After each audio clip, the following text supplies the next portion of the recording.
অন্তর্বর্তী সরকারের 18 মাসে সর্বোচ্চ দুর্নীতি, দুদককে তদন্তের নির্দেশ দিতে প্রধানমন্ত্রীকে অনুরোধ, ক্ষমতার ভাগ পেতে নির্দিষ্ট সংস্কার চায় জামাত।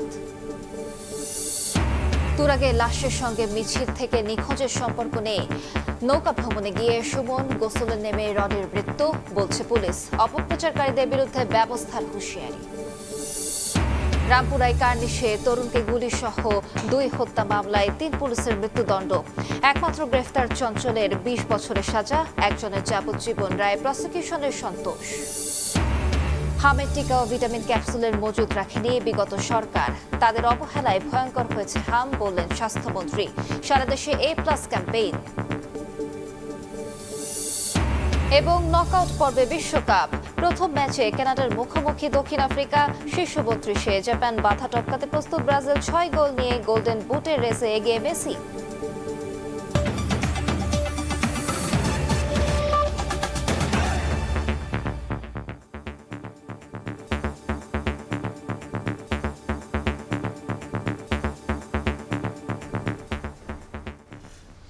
প্রবাসী সময়ের সঙ্গে আছি আমি আলিশা ইসলাম। অন্তর্বর্তী সরকারের 18 মাসে দেশে সর্বোচ্চ দুর্নীতি হয়েছে বলে জানিয়েছেন স্বরাষ্ট্রমন্ত্রী সালাউদ্দিন আহমদ। সংসদে অধিবেশনে এসব দুর্নীতি তদন্তে দুদককে নির্দেশ দিতে প্রধানমন্ত্রীকে অনুরোধ জানান তিনি। এ সময় নির্বাচন ও জাতীয় স্বার্থে সবাই জুলাই সনদে সই করেছে বলেও মন্তব্য করেন মন্ত্রী। আমি মাননীয় প্রধানমন্ত্রীকে অনুরোধ করছি, আজকে ইন্টারিম গভর্নমেন্টের 18 মাসের সকল কিছুর জন্য আপনি দুর্নীতি দমন কমিশনকে নির্দেশ দেন। করাপশন কোথায় হয়েছে, কিভাবে হয়েছে, কারা করেছে, সবকিছু ফাইন্ড আউট হোক। সর্বোচ্চ দুর্নীতি হয়েছে ইন্টারিম গভর্নমেন্টের সময়ে, সেই দুর্নীতির নির্বাচনের স্বার্থে, জাতীয় স্বার্থকে রক্ষা করে জুলাই সনদের সবাই মিলে আমরা সমঝোতায় এসেছি এবং আমরা স্বাক্ষর করেছি। হয়তো আমরা ওই সমস্ত পয়েন্টে একমত নাও হতে পারতাম, কিন্তু জাতির স্বার্থে আমরা সেটা আপোষ করেছি। ক্ষমতার ভাগ পেতে কেবল নির্দিষ্ট কিছু সংস্কার চায় বিরোধী দল, সমালোচনা করতেও ভুল করছে জামাত। সংসদে এমন মন্তব্য করেছে সরকারি দল। 8 দিনে 6 নবজাতকের মৃত্যু নিয়ে স্বাস্থ্যমন্ত্রী বলেন, অনিয়মের কারণেই হাসপাতালটির বিরুদ্ধে ব্যবস্থা নেওয়া হয়েছে। দলীয় কারণে এ নিয়ে সমালোচনা না করার আহ্বান জানান তিনি। আর শিক্ষামন্ত্রী জানান, জুলাইয়ে বকেয়া বেতন পাবেন মাদ্রাসা শিক্ষকরা। কেউ নেতিবাচক কিছু বলেননি। সংসদে বিরোধী দলের সমালোচনায় ক্ষমতাসীন দল। বাজেট অধিবেশনের সাধারণ আলোচনায় জামায়াতের উদ্দেশ্যে সড়ক পরিবহন ও সেতুমন্ত্রী শেখ রবিউল আলম বলেন, প্রথমবার বিরোধী দল হওয়ায় সমালোচনা করতেও ভুল করছে দলটি। আরও কয়েকবার বিরোধী দল হলে সঠিকভাবে সমালোচনা করতে পারবেন বিরোধী দলের সংসদ সদস্যরা। সরকারি দল এখনো হন নাই। আমার বিশ্বাস আর 2-4 বার 5 বার বিরোধী দল থাকলে আস্তে আস্তে তারা সমালোচনাটা বুঝে যাবেন। আমি ওই সমালোচনাকে খুব একটা আমলে নিচ্ছি না। আমি যেটা বলতে চাই সেটা হচ্ছে বিএনপি জানে কি করণীয়। আমরা পথ খুঁজিনি, পথ দেখিয়েছি। বিরোধী দলের সমালোচনা করে স্বাস্থ্য প্রতিমন্ত্রী বলেন, তারা কেবল সেই সংস্কারের কথা বলে যে সংস্কার ক্ষমতার ভাগ দেবে।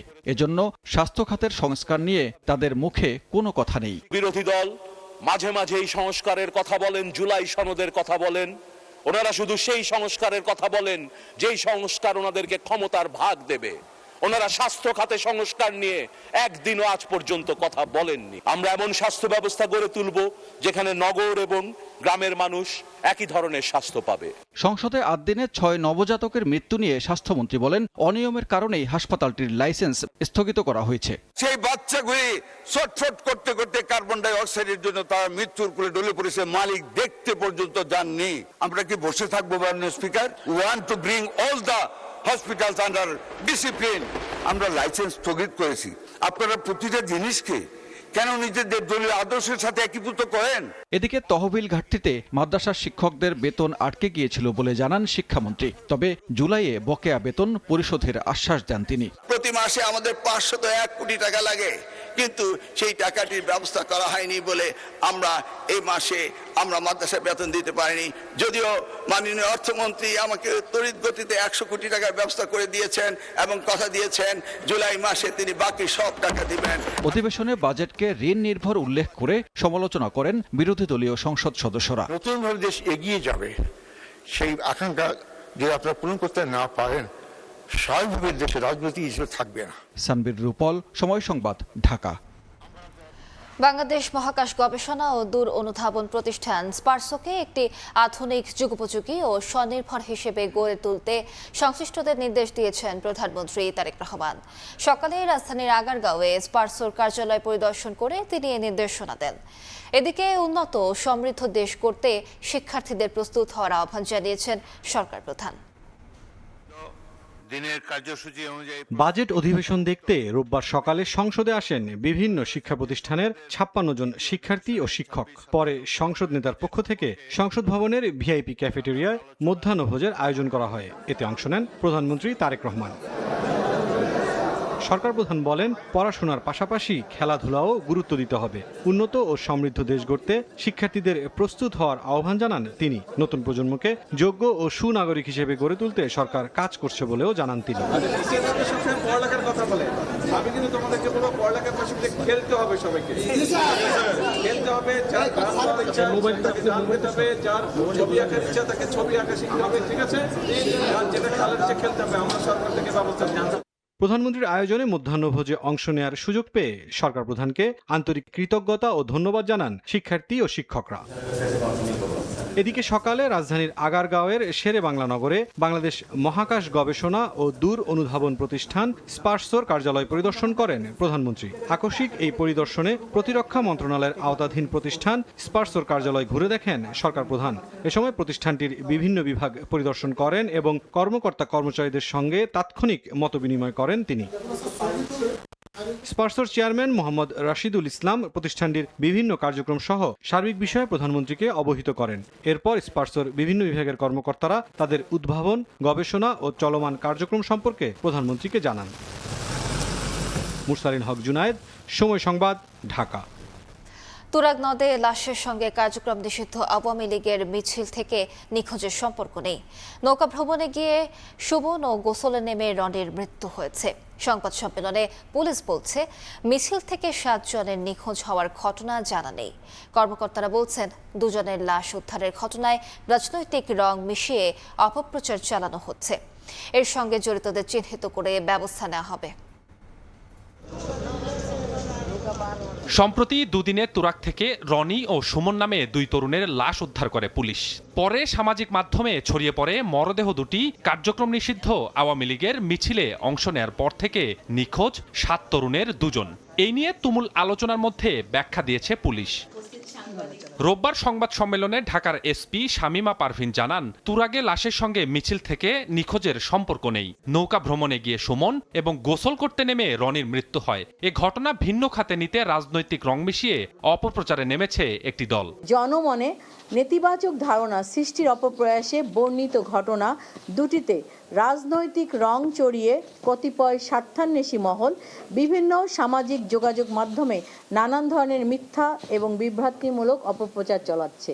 এখানে শুধু রাজনৈতিক বিষয় নয়, আমাদের বাংলাদেশ পুলিশকে জড়িয়েও, বিশেষ করে আমাদের আশুলিয়া থানা সহ ঢাকা ডিএমপি এদেরকে জড়িয়েও নানা ধরনের, ঢাকা জেলা এবং ডিএমপিকে নানা ধরনের অপপ্রচার আমরা দেখছি সোশ্যাল মিডিয়ায় ছড়িয়ে দেওয়া হচ্ছে।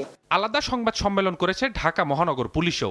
যুগ্ম কমিশনার জানান, জনমনে ভীতি সঞ্চার করতেই তুরাগে উদ্ধার হওয়া লাশ নিয়ে বিভ্রান্তি ছড়ানো হচ্ছে। ডিএমপির উত্তরা বিভাগের আওতাধীন তুরাগ থানা এলাকায় এ ধরনের কোনো ধারাবাহিক মৃতদেহ উদ্ধার, হত্যাকাণ্ড কিংবা এ সংক্রান্ত অন্য কোনো ঘটনার সংবাদ পাওয়া যায়নি। কোনো গুজব, বিভ্রান্তিকর বা উস্কানিমূলক তথ্য সমাজে অস্থিরতা সৃষ্টি করতে পারে এবং আইন শৃঙ্খলা পরিস্থিতি অবনতির কারণ হতে পারে। ঢাকা মেট্রোপলিটন পুলিশের পক্ষ থেকে এই ধরনের কর্মকাণ্ড হতে বিরত থাকার জন্য আহ্বান করা হলো। অপপ্রচারে জড়িতদের বিরুদ্ধে কঠোর অবস্থান নেওয়ার হুঁশিয়ারি দিয়েছে পুলিশ। স্বপন আহমেদ, সময় সংবাদ, ঢাকা। প্রবেশের সময় আরো থাকছে।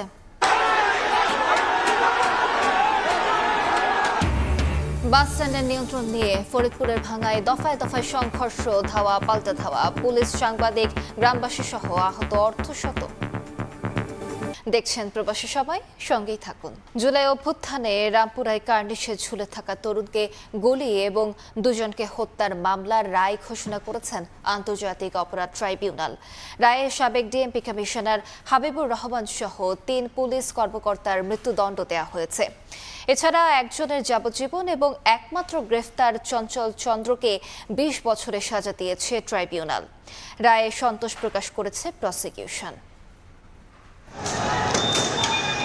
19 জুলাই গণ অভ্যুত্থানের সময় রামপুরায় প্রাণ বাঁচাতে একটি নির্মাণাধীন ভবনের উপর উঠেছিলেন আমির হোসেন। এক পর্যায়ে ভবনের কার্নিশে ঝুলে পড়েন তিনি। তখন ভবনের ওপর উঠে তাকে লক্ষ্য করে 6 রাউন্ড গুলি করেন পুলিশ সদস্য চঞ্চল ও তরিকুল। এতে গুরুতর আহত হন আমির। সে সময় রামপুরায় নিহত হন আরও 2 জন।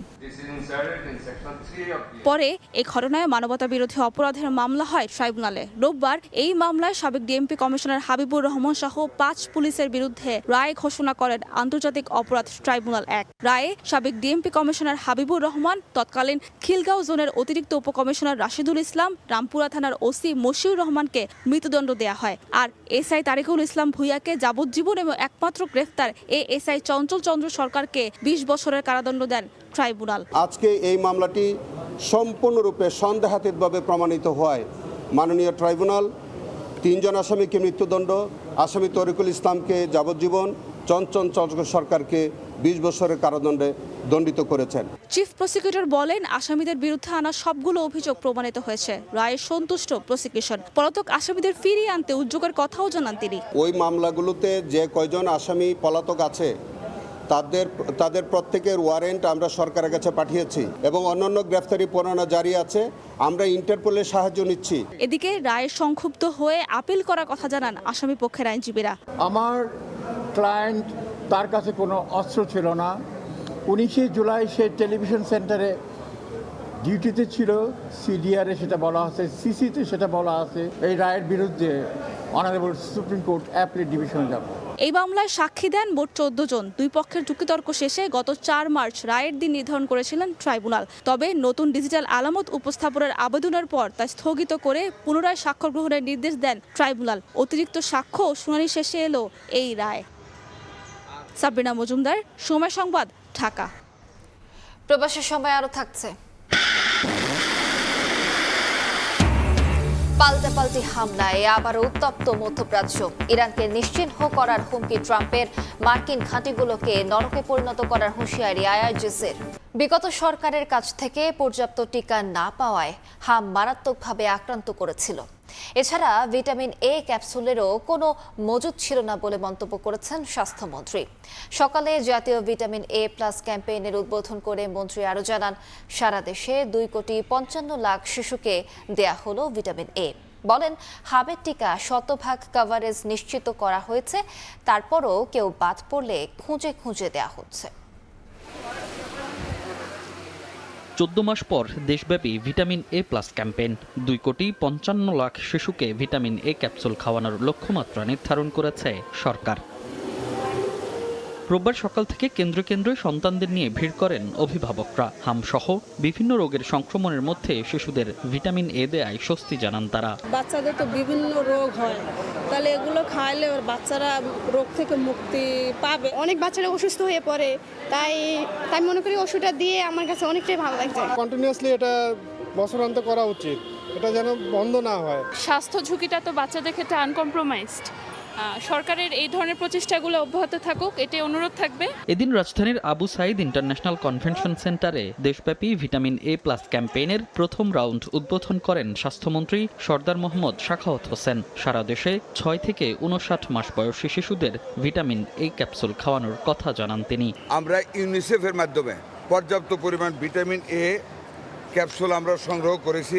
দ্বিতীয় দিন মিস করলে আবার তৃতীয় দিন খাওয়ানো হবে, তৃতীয় দিন মিস করলে চতুর্থ দিন খাওয়ানো হবে, চলবে আমাদের। হামের টিকার কার্যকারিতা নিয়ে সাংবাদিকদের প্রশ্নে মন্ত্রী বলেন, হামের টিকার মান নিয়ে প্রশ্ন তোলার সুযোগ নেই। অত্যন্ত উন্নত মানের টিকা দেওয়া হয়েছে। বিগত সরকার পর্যাপ্ত টিকার মজুত না রাখায় হাম সংক্রমণ বেড়েছে বলেও মন্তব্য করেন তিনি। আমরা বিগত সরকারের কাছ থেকে পর্যাপ্ত টিকার স্টক না পাওয়াতে মিজেলস নামক যে ব্যাধিটি মারাত্মকভাবে আমাদের বাচ্চাদেরকে আক্রমণ করেছিল, অত্যন্ত উন্নত মানের টিকা কিনা হচ্ছে, যেটা আন্তর্জাতিক টেস্টিং ল্যাবরেটরিতে টেস্ট করে আমরা এনেছি। সমস্ত বাচ্চাদেরকে আমরা কভার করেছি, তারপরেও আমরা খুঁজে 21 তারিখ থেকে আমরা দিচ্ছি। ক্যাম্পেইনে 6 থেকে 11 মাস বয়সী শিশুদের নীল রঙের ভিটামিন এ ক্যাপসুল এবং 12 থেকে 59 মাস বয়সী শিশুদের দেয়া হয় লাল রঙের উচ্চমাত্রার ভিটামিন এ ক্যাপসুল। মনির হোসাইন, সময় সংবাদ, ঢাকা। অন্তর্বর্তী সরকার শিক্ষক নিয়োগ দিয়েছে, কিন্তু তাদের জন্য বাজেট দেয়নি বলে জানিয়েছেন শিক্ষামন্ত্রী ডক্টর আ.ন.ম এহসানুল হক মিলন। দুপুরে সিলেট শিক্ষা বোর্ডে শিক্ষকদের সঙ্গে মতবিনিময় সভায় এই কথা বলেন মন্ত্রী। বলেন, আগামীতে টেকনিক্যাল ও মাদ্রাসা শিক্ষা বোর্ড অভিন্ন প্রশ্নপত্র প্রণয়ন করা হবে। আওয়ামী লীগ সরকারের আমলে প্রাথমিকের স্কুলগুলোতে শিক্ষক না থাকা ও তৎকালীন শিক্ষা ব্যবস্থার দুরবস্থার কথাও তুলে ধরেন শিক্ষামন্ত্রী। সভায় এইচএসসি পরীক্ষা সুষ্ঠুভাবে আয়োজনে নানা মতামত তুলে ধরেন শিক্ষকরা।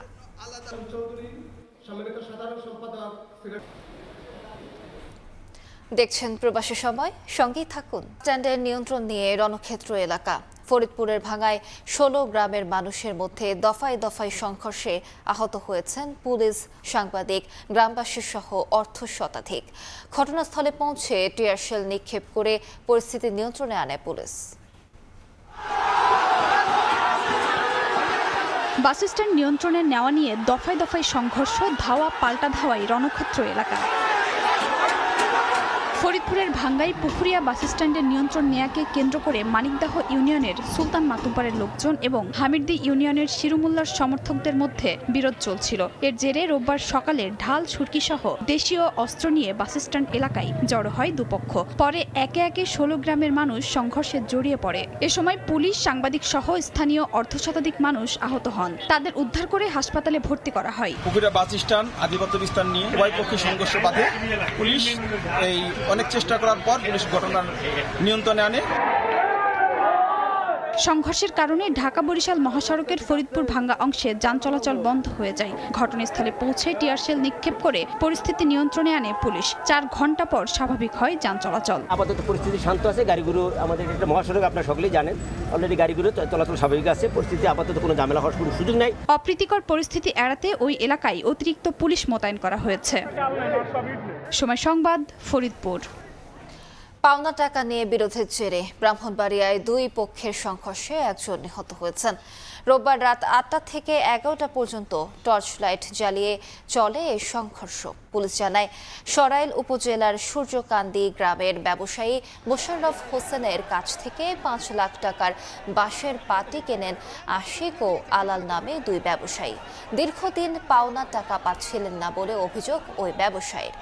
এরই জেরে বিকেলে আশিক ও আলালের কাছে পাওনা টাকা চান মোশাররফ। এ নিয়ে বাগবিতণ্ডার এক পর্যায়ে শুরু হয় হাতাহাতি। এ খবর ছড়িয়ে পড়লে উভয় পক্ষের লোকজন সংঘর্ষে জড়ায়। এতে হাদিস মিয়া নামে একজন নিহত হয় বলে অভিযোগ ওঠে। আহত হন অন্তত 20 জন। উজানের ঢলে তিস্তার ডালিয়া পয়েন্টে বিপদসীমার ওপর দিয়ে বইছে পানি। উত্তরাঞ্চলের 5 জেলায় নতুন করে বন্যার পূর্বাভাস দিয়েছে সতর্কীকরণ কেন্দ্র। এদিকে তীব্র ভাঙনে প্রতিদিনই ভিটামাটি হারাচ্ছেন নদী পাড়ের মানুষ। উজানের ঢলে উত্তরাঞ্চলের বিভিন্ন নদ নদীর পানি বাড়ায় ভাঙন আতঙ্কে নদী পাড়ের মানুষ। অনেকের বসতভিটা গেছে নদী গর্ভে। নদী ভাঙনের মুখে থাকা বাড়িঘর সরিয়ে নিচ্ছেন তীরের বাসিন্দারা। কুড়িগ্রামে ব্রহ্মপুত্র, ধরলা, তিস্তা ও দুধকুমারের পানি বাড়ায় সদরের যাত্রাপুর ইউনিয়নের বানিয়াপাড়া, গোজালপুরি, কালীর আলগা, রাজারহাটের বিদ্যানন্দ ইউনিয়নের রামহরি, নাগেশ্বরীর বামনডাঙ্গা, কুটিরচর সহ 36টি পয়েন্টে ভাঙন দেখা দিয়েছে। এক সপ্তাহে বসতভিটা হারিয়েছে 20টি পরিবার। 23 সাল থেকে 24, 25 এবং রানিং 26 সাল এর মধ্যে যে ঘর বাড়ি যে বিলীন হয়ে যাচ্ছে, আজ পর্যন্ত কোনো সরকার, কোনো এমপি, মন্ত্রী কোনো উদ্যোগ পাই নাই। আমরা কার কাছে সহযোগিতা নেব, কার কাছে যাব? খুব ভাঙন ভাঙতেছে, সকাল থেকে ভাঙতে আছে, বাড়ি ভাঙছে, ভাঙি কুল পাইতেছে না। ভাঙন ঠেকাতে দ্রুত ব্যবস্থা নেওয়া না হলে হাজারো পরিবারকে বসতভিটা হারাতে হবে বলে জানান বাসিন্দারা। 3-4 দিন থেকে ভাঙন কিন্তু অব্যাহত আছে, কিন্তু আজকের ভাঙনটা মানে ব্যতিক্রম, মানে ঘর সরে মানুষ উকেশ পাচ্ছে না। আমি সরকারের কাছে বিশেষভাবে অনুরোধ করব, দ্রুত যেন এইখানে ব্যবস্থা করে। এদিকে 2 জুলাইয়ের মধ্যে ভারতে অতি ভারী বৃষ্টির সম্ভাবনা আছে। এতে উত্তরাঞ্চলের 5 জেলায় নতুন করে বন্যার সংখ্যার কথা জানিয়েছে পানি উন্নয়ন বোর্ড। ইতিমধ্যে 36টি পয়েন্ট আইডেন্টিফাই করেছি, যার মধ্যে 20টি পয়েন্টে জিও ব্যাগ দ্বারা জরুরি ভিত্তিতে কার্যক্রম হাতে নিয়েছি। জনগুরুত্বপূর্ণ এবং ঘনবসতি এসব বিবেচনা নিয়ে আমরা প্রায়োরিটি করে ইমার্জেন্সি কাজগুলো বাস্তবায়ন করছি। গাইবান্ধায় তিস্তা ও করতোয়ার পানি কমা অব্যাহত থাকলেও বেড়েছে ব্রহ্মপুত্র ও ঘাঘট নদীর পানি। এতে নদীর তীরে দেখা দিয়েছে ভাঙন। শত বিঘা জমিন ভাঙি গেছে, নদীর সাথে বিলীন হয়ে গেছে। আমার পানি বাড়তেছে, নদী ভাঙতেছে, আবার ফের পাট আমার ভাঙি যাচ্ছে, ধান পাট সব ভাঙি যাচ্ছে। সুন্দরগঞ্জ উপজেলার দত্তের খামার, পুটিমারি, ফুলমিয়ার বাজার, ফুলছড়ি উপজেলার ব্রহ্মপুত্র নদের মধ্যে কঞ্চিপাড়া, বালাসীঘাটের রেলগেট সহ প্রায় 20টি পয়েন্টে ভাঙন তীব্র হয়েছে। তানজিল হাসনাত, সময় সংবাদ। তরুণদের জন্য দক্ষতা উন্নয়ন, কর্মসংস্থান ও উদ্যোক্তা তৈরি এবারের বাজেটের অন্যতম অগ্রাধিকার বলে জানিয়েছেন প্রধানমন্ত্রীর অর্থ উপদেষ্টা রাশেদ আল মাহমুদ তিতুমির। ঢাকা বিশ্ববিদ্যালয়ে জাতীয় বাজেট নিয়ে আয়োজিত সংলাপে কথা বলেন তিনি। এ সময় আরও বলেন, শিক্ষা, কর্মসংস্থান ও উদ্যোক্তা উন্নয়নকে অগ্রাধিকার দিয়ে তরুণদের দক্ষতা উদ্ভাবন ও কর্মসংস্থানের সুযোগ বাড়ানোর লক্ষ্যেই এবারের বাজেট প্রণয়ন করা হয়েছে। অর্থ উপদেষ্টা জানান, উদ্যোক্তাদের জন্য 5 বছরের করনীতি, সহজ অর্থায়ন, জ্বালানি নিরাপত্তা এবং উৎপাদনমুখী বিনিয়োগের সুযোগ তৈরির উদ্যোগ নেওয়া হয়েছে।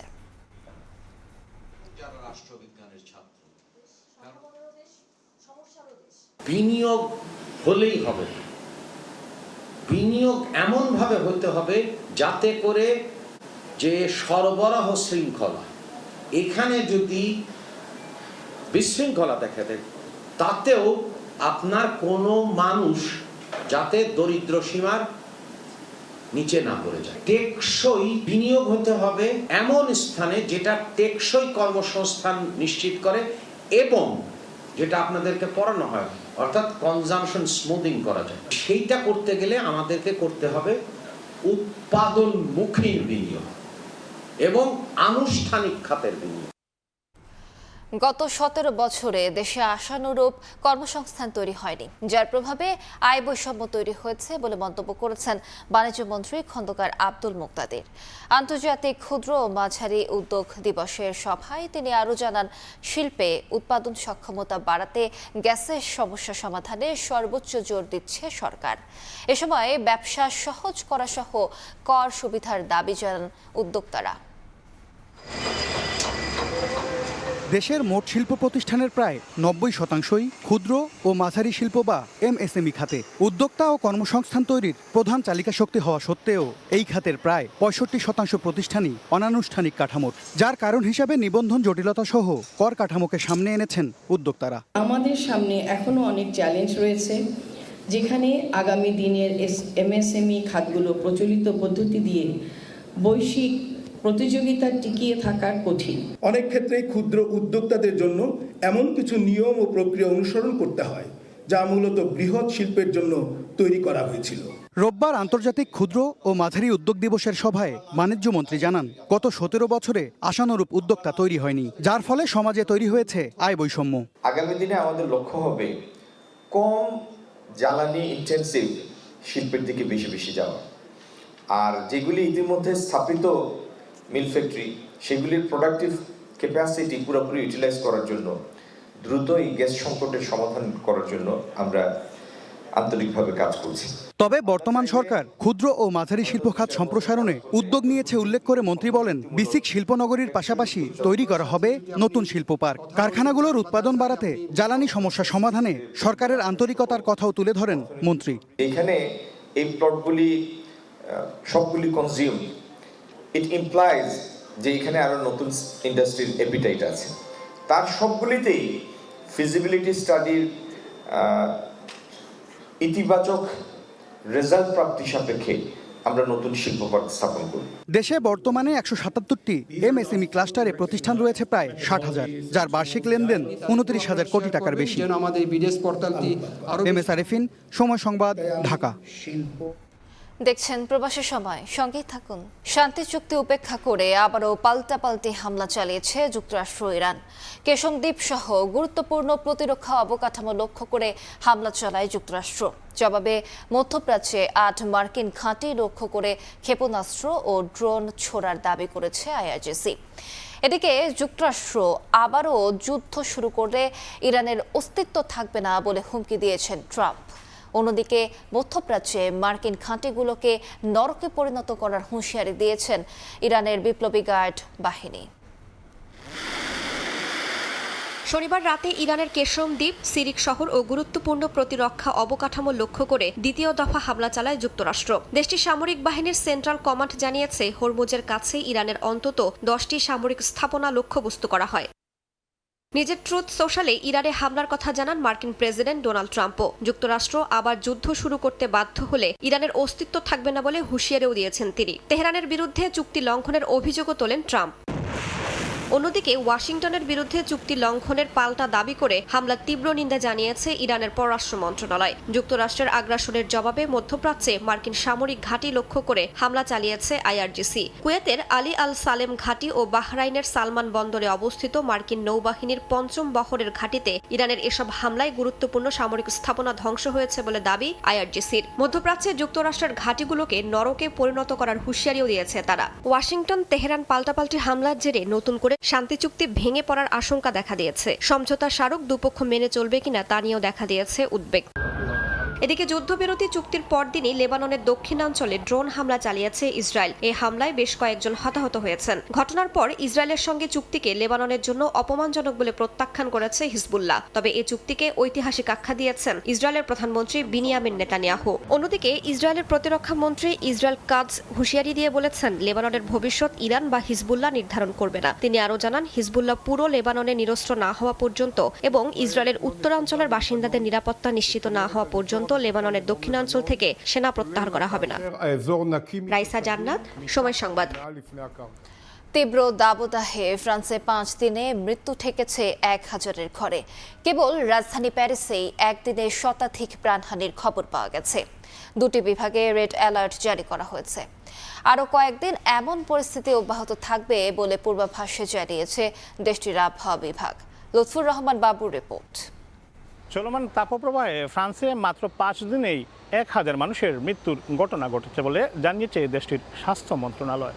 আর জরুরি স্বাস্থ্য সেবা সংস্থা সামু জানিয়েছে, শুধুমাত্র একদিনেই রাজধানী প্যারিসে 109 জন মানুষের মৃত্যুর ঘটনা ঘটে তাপপ্রবাহজনিত কারণে। তবে এই সংখ্যার সাথে হাসপাতালে একই কারণে মৃত্যুর সংখ্যাগুলো যোগ করা হয়নি বলে মৃতের সংখ্যা আরও বাড়ার সম্ভাবনা রয়েছে।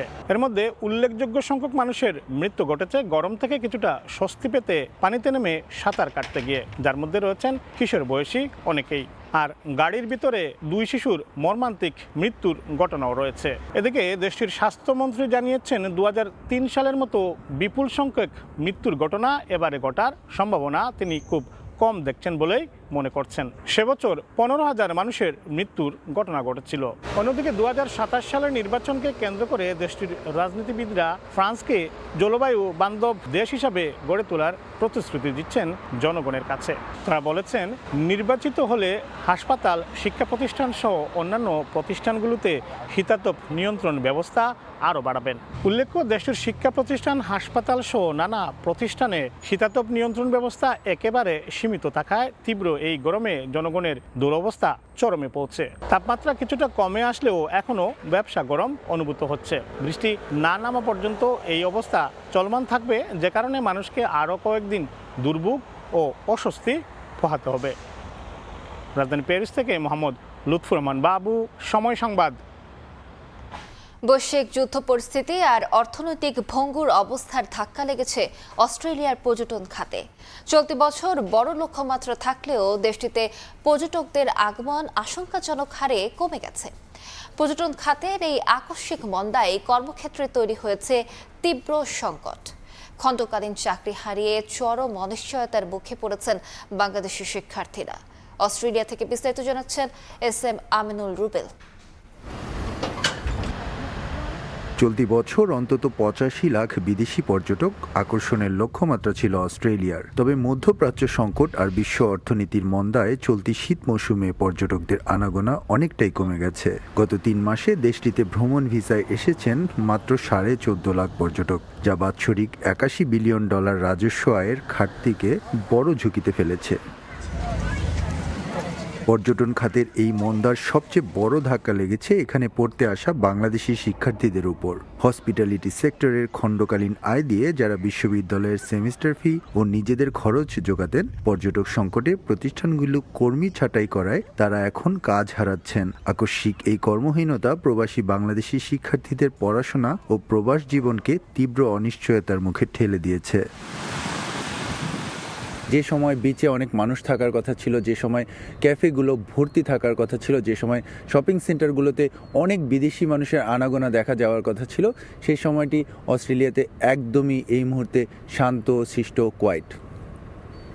SM আমিনুল রুবেল, সময় সংবাদ, অস্ট্রেলিয়া। ইতালির সিসিলি দ্বীপের পালেরমো একসময় মসজিদের নগরী হিসেবে পরিচিত ছিল। কালের বিবর্তনে ঐতিহাসিক সেসব মসজিদ এখন গির্জায় পরিণত হয়েছে। তবে বর্তমানে শহরটিতে আবারও বাড়ছে মুসলিম সম্প্রদায়ের প্রাণ চাঞ্চল্য। প্রবাসী বাংলাদেশিদের উদ্যোগে গড়ে উঠছে একের পর এক মসজিদ। ইতালি থেকে হাসান মাহমুদের রিপোর্ট। একসময় ইতালির সিসিলি দ্বীপের রাজধানী পালেরমো পরিচিত ছিল মসজিদের নগরী হিসেবে। মুসলিম শাসন আমলে এখানে গড়ে উঠেছিল শত শত মসজিদ। ইতিহাসের পালা বদলে মুসলিম শাসন আমলের অবসান হলে সেই মসজিদগুলোর অধিকাংশই হারিয়ে যায় অথবা গির্জায় রূপান্তরিত হয়। 831 খ্রিস্টাব্দে উত্তর আফ্রিকার মুসলিম বাহিনী পালেরমো দখল করে। সে সময় পালেরমো দ্রুত ভূমধ্যসাগরের অন্যতম গুরুত্বপূর্ণ শহরে পরিণত হয়। কৃষি, বিজ্ঞান, বাণিজ্য, গণিত, চিকিৎসা ও স্থাপত্যে মুসলিম সভ্যতার প্রভাব বৃদ্ধি পায়। মুসলিম শাসন আমলের সময় বর্তমান ক্যাথেড্রালের স্থানের গির্জাটি শহরের প্রধান জামে মসজিদ হিসেবে ব্যবহৃত হতো। প্রতি জুমায় এখানে বিপুল সংখ্যক মুসল্লি একত্রিত হতেন। তখন পালেরমো ইউরোপের অন্যতম মুসলিম নগরী ছিল, কিন্তু সেটি এখন শহরটির সবচেয়ে বড় গির্জা। তবে শতাব্দী পেরিয়ে আবারও প্রবাসী মুসলমানদের উদ্যোগে পালেরমোতে গড়ে উঠছে নতুন নতুন মসজিদ। নতুন নতুন মসজিদ তৈরি করতে যাচ্ছি এবং এটা আমাদের মুসলমানদের ঐতিহ্য এবং সংস্কৃতি আমরা ধরে রাখার চেষ্টা করতেছি। আমরা বাংলাদেশি কমিউনিটি আমাদের তত্ত্বাবধানে প্রায় 15-20টি মসজিদ এই পালেরমোতে আছে। মসজিদ, মাদ্রাসা আমাদের দিন দিন মুসলমানদের সংখ্যা এবং বৃদ্ধি পাচ্ছে এখানে। ভূমধ্যসাগরের বুকে সিসিলি দ্বীপ নবম থেকে 71 শতাব্দী পর্যন্ত মুসলিম শাসন আমলে পালেরমো হয়ে ওঠে ইসলামী শিক্ষা, সংস্কৃতি ও বাণিজ্যের এক গুরুত্বপূর্ণ কেন্দ্র। ওই সময় শহর জুড়ে ছিল অসংখ্য মসজিদ, যার মধ্যে বিখ্যাত জামে মসজিদও ছিল। কিন্তু 1072 সালে নরম্যানদের হাতে মুসলিম শাসনের অবসানের পর পাল্টে যায় নগরীর ধর্মীয় চিত্র। তখন অনেক মসজিদ গির্জায় রূপান্তরিত হয়, অনেক স্থাপনার অস্তিত্ব হারিয়ে যায়। তবে আরব শাসনের স্থাপত্য, নগর পরিকল্পনা ও সংস্কৃতির ছাপ আজও স্পষ্টভাবে বহন করছে পালেরমো। ইতিহাসের হারিয়ে যাওয়া অধ্যায় হয়তো আর ফিরবে না, কিন্তু শহরটিতে বাড়ছে মুসলিম সম্প্রদায়ের প্রাণচাঞ্চল্য। হয়তো আগামী কয়েক দশক পর এই পালেরমোর রূপ পুরোপুরি বদলে যেতে পারে। একসময় যেখানে শত শত মসজিদের মিনার আকাশ ছুঁয়েছিল, আজ সেখানে গির্জার ঘণ্টার ধ্বনি শোনা যায়। পালেরমো শুধু ইউরোপের একটি নগর নয়, এখানে রয়েছে মুসলিম সভ্যতার এক আদর্শ নিদর্শন। ইতালির সিসিলি দ্বীপের পালেরমো থেকে হাসান মাহমুদ, সময় সংবাদ। দেখছেন প্রবাসী সময়, সঙ্গেই থাকুন। দেখছেন প্রবাসী সময়। বিশ্বকাপ ফুটবলের গ্রুপ পর্ব শেষ। কে হচ্ছেন টুর্নামেন্ট সেরা কিংবা টপ স্কোরার? শুরু হয়ে গেছে তার চুলচেরা বিশ্লেষণ। এই তালিকায় অনেকের নামই আলোচনায় আসছে। কেউ এগিয়ে রাখছেন মেসিকে, কারো বাজি রোনালদো কিংবা এমবাপ্পেকে নিয়ে। তবে বিশ্লেষকরা বলছেন শেষ পর্যন্ত গোল্ডেন বুট কে জিতবে তা কোয়ার্টার ফাইনালের আগে অনুমান করা কঠিন।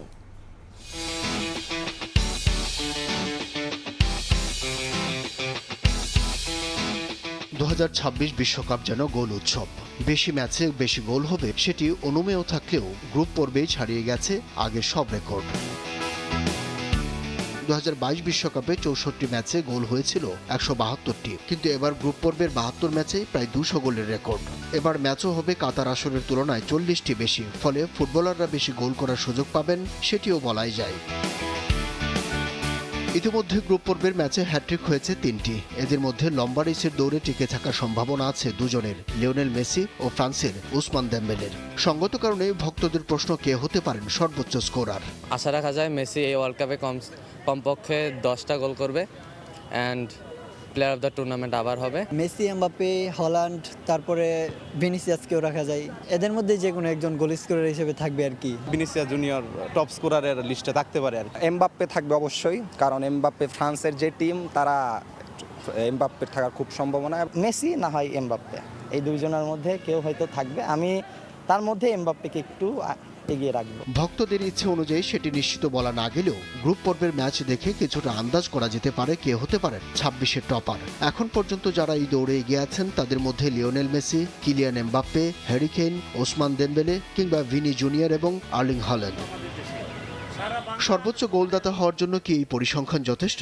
বিশ্লেষকরা অবশ্য তা মনে করেন না, তবে এদের মধ্য থেকে কেউ হতে পারেন বলে ধারণা এই সাবেক তারকা ফুটবলারের। আমি খুব আশাবাদী ছিলাম যে হ্যারি কেইন একটা ভালো জায়গায় চলে যাবে এবং প্রথম ম্যাচ শুরুও করেছিল দারুণভাবে, কিন্তু যত সময় যাচ্ছে দেখা যাচ্ছে যে ও মার্কিং হচ্ছে বিভিন্ন ইয়েতে, ও সেইভাবে গোল পাচ্ছে না।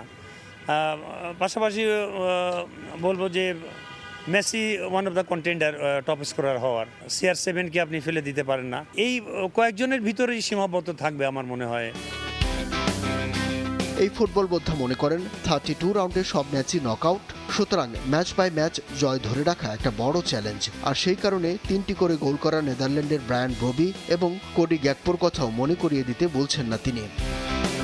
এদের মধ্যে যেই হোক কিংবা নতুন কেউ আসুক, এবার যে গোল বইয়ের সমস্ত রেকর্ড দুমড়ে মুচড়ে নতুন ইতিহাস গড়তে যাচ্ছে ফুটবলাররা, তা নিঃসন্দেহে বলা যায়। আব্দুল্লাহ শাফি, সময় সংবাদ, ঢাকা। চোট জর্জরিত স্কোয়াড আর শিরোপা ধরে রাখার পাহাড় সম চাপ মাথায় নিয়ে বিশ্বকাপ মিশন শুরু করেছিল আর্জেন্টিনা। তবে সব চ্যালেঞ্জ জয় করে বেশ স্বাচ্ছন্দ্যেই গ্রুপ পর্বের বাধা পেরিয়ে গেছে বিশ্ব চ্যাম্পিয়নরা। নকআউট পর্বের জন্য পুরোপুরি প্রস্তুত মেসির দল। যুক্তরাষ্ট্র থেকে আরো জানাচ্ছেন SM ইকবাল। লিওনেল স্ক্যালোনি আগে থেকেই আভাস দিয়েছিলেন এই ম্যাচটা আর্জেন্টিনার জন্য কেবলই প্রস্তুতির মঞ্চ। তিনি যখন জর্ডানের বিপক্ষে তার একাদশ নামালেন, সেটা দেখেও কিন্তু তাই মনে হয়েছে। দলের গুরুত্বপূর্ণ ফুটবলাররা ছিলেন মাঠের বাইরে, তার পরিবর্তে বি টিমকে তিনি খেলিয়েছেন। তারাও কিন্তু দুর্দান্ত করেছে। স্পেশালি যদি বলতে হয়, জিওভান্নি লো সেলসোর কথা শুরুতেই একটি স্কোর উপহার দিয়েছিলেন, যদিও পরবর্তীতে সেটা অফসাইডের কারণে বাতিল হয়। কিন্তু 19 মিনিটে তিনি কিন্তু দুর্দান্ত একটা ফ্রি কিকে আর্জেন্টিনার গোলটা ঠিকই আদায় করে নিয়েছেন। জিওভান্নি লো সেলসো ছাড়াও দলের আরো যারা ফুটবলার ছিলেন তারা কিন্তু চেষ্টা করেছেন, অর্থাৎ মেসির ঘাটতি পুষিয়ে নেওয়ার জন্য তাদের কিন্তু চেষ্টার কোনো কমতি ছিল না। স্পেশালি লাউতারো মার্টিনেজের কথা বলা যেতে পারে। আজকের ম্যাচটায় তিনি কিন্তু আপ টু দা মার্ক ছিলেন। এছাড়াও ডিফেন্স লাইনটাও আর্জেন্টিনার ছিল দুর্দান্ত। সবকিছু মিলিয়ে মেসিবিহীন প্রথমার্ধটা ভক্তরা ঠিকই উপভোগ করেছেন। দ্বিতীয়ার্ধে খেলতে নেমে আর্জেন্টিনা একটি গোল হজম করলেও ভক্তদের হতাশা ঘুচে যায় যখন লিওনেল মেসি মাঠে নামেন। মেসি মাঠে নামার পর থেকেই কিন্তু আর্জেন্টিনার খেলার প্রাণ ফিরে পায় এবং এই AT&T স্টেডিয়ামে তৈরি হয় এক উন্মাতাল পরিবেশ। অবশেষে লিওনেল মেসি দুর্দান্ত এক ফ্রি কিকে আর্জেন্টিনার গোল স্কোরিং এর যে ব্যবধান সেটা 3-1 নিয়ে যান, যার ফলে আর্জেন্টিনা নির্ভর হয়ে যায় এবং আর্জেন্টিনা যেই প্রস্তুতিটা নিয়েছিল, অর্থাৎ যে লক্ষ্য সেট করে লিওনেল স্ক্যালোনি এই স্কোয়াডটাকে সাজিয়েছিলেন, লিওনেল মেসিকে দ্বিতীয়ার্ধে খেলাবেন এবং তিনি যদি একটি স্কোর আদায় করে নিতে পারেন তার প্রস্তুতিটাও ঠিকঠাক হয়ে যাবে, সেটাই কিন্তু হয়েছে। তাই লিওনেল মেসি অল্প সময় মাঠে থাকলে পরেও কিন্তু ভক্তদের এতটুকু আক্ষেপ ছিল না এই ম্যাচ দেখে।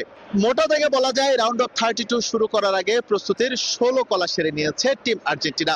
এর ধারাবাহিকতা নিশ্চয়ই তাদের রাখতে হবে নকআউট পর্বে, তবেই হয়তো এক একটি করে ধাপ অতিক্রম করে বর্তমান বিশ্ব চ্যাম্পিয়নরা এগিয়ে যাবে ফাইনালের মঞ্চে। AT&T স্টেডিয়াম থেকে SM ইকবাল, সময় সংবাদ, ডালাস, যুক্তরাষ্ট্র। হারারে টেস্টের প্রথম দিনে দেশের আগেই গুটিয়ে গেল বাংলাদেশ। টসে হেরে আগে ব্যাট করতে নেমে মাত্র 140 রানেই অল আউট হয় সফরকারীরা। ইনিংসে সর্বোচ্চ 60 রান আসে মোমিনুল হকের ব্যাট থেকে। এছাড়া সাদমান ইসলাম 20 ও অধিনায়ক নাজমুল হোসেন শান্ত করেন 19 রান। এছাড়া বাকিদের কেউই ছুঁতে পারেননি 2 অঙ্কের ঘর। আগে ব্যাট করতে নেমে স্কোরবোর্ডে 6 রান যোগ হতেই উইকেট হারায় টাইগাররা। সেখান থেকে সাদমান তারপর নাজমুল হোসেন শান্তকে দিয়ে জুটি গড়ে শুরুর ধাক্কা সামাল দেন মোমিনুল হক। শেষ 27 রানের মধ্যেই 7 উইকেট হারায় সফরকারীরা। জিম্বাবুয়ের হয়ে নিউম্যান ন্যামহুরি নেন 4 উইকেট। জবাব দিতে নেমে দুই ওপেনার ইনোসেন্ট কায়া ও বেন কারানের ব্যাটে ভালো শুরু পায় জিম্বাবুয়ে। বেন কারান 42 রানে থামলেও 50 তুলে নেন আরেক ওপেনার ইনোসেন্ট কায়া। দিন শেষে স্বাগতিকদের সংগ্রহ 1 উইকেটে 136 রান। নারী টি-20 বিশ্বকাপে দক্ষিণ আফ্রিকার কাছে হেরে সেমিফাইনালের স্বপ্ন শেষ হলো বাংলাদেশের। বিশ্বকাপে নিজেদের পঞ্চম ও শেষ ম্যাচে দক্ষিণ আফ্রিকার কাছে 4 উইকেটে হারে টাইগ্রেস। লর্ডসে টস জিতে প্রথমে ব্যাট করার সিদ্ধান্ত নেয় বাংলাদেশ। ব্যাটিংয়ে নিয়মিত বিরতিতে উইকেট হারাতে থাকে বাংলাদেশ। সোবহানা মুস্তারির সর্বোচ্চ 42 রানের ওপর পুঁজি করে 118 রানের টার্গেট দেয় বাংলাদেশ। এদিকে রানের খাতা খুলতেই সাউথ আফ্রিকা উইকেট হারালেও পরবর্তীতে ঘুরে দাঁড়ায় প্রোটিয়ারা। শেষ মুহূর্তে বাংলাদেশ চাপে ফেললেও 4 উইকেটে জয় তুলে নেয় সাউথ আফ্রিকা। গ্রুপ পর্বে পাকিস্তান ও নেদারল্যান্ডসকে হারায় বাংলাদেশ। নিউজিল্যান্ডের সাথে চলমান টেস্ট সিরিজের মধ্যেই আন্তর্জাতিক ক্রিকেট থেকে অবসরের ঘোষণা দিলেন বেন স্টোকস। ট্রেন্ট ব্রিজে তৃতীয় টেস্টেই শেষ হবে স্টোকসের 15 বছরের আন্তর্জাতিক ক্রিকেট ক্যারিয়ার। চলমান সিরিজে প্রথম ম্যাচের পর নাইট ক্লাব বিতর্কে গতকাল নির্দোষ প্রমাণিত হওয়ার পরদিনই অবসর ঘোষণা দিলেন স্টোকস। 2011-তে সীমিত সংস্করণে ইংল্যান্ডের জার্সিতে অভিষেক হয় বিশ্বকাপ জয়ী এক খেলোয়াড়ের। 2013-তে অ্যাশেজ দিয়ে টেস্টে অভিষেক হয় তার। 4 বছরে 44টি ম্যাচে ইংল্যান্ডকে টেস্টে নেতৃত্ব দেন তিনি। ইংল্যান্ডকে বিশ্বকাপ জেতানো থেকে হেডিংলির ঐতিহাসিক টেস্ট জয়ের অন্যতম নায়ক ছিলেন বেন স্টোকস।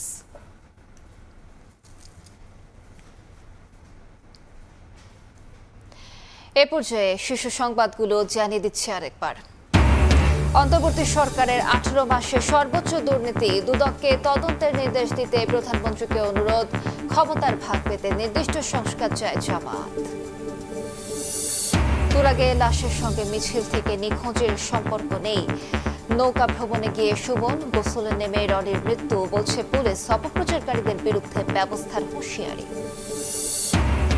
এবং হামের টিকা ও ভিটামিন ক্যাপসুলের মজুদ রাখেনি বিগত সরকার, তাদের অবহেলায় ভয়ঙ্কর হয়েছে হাম, বললেন স্বাস্থ্যমন্ত্রী। সারা দেশে A+ ক্যাম্পেইন।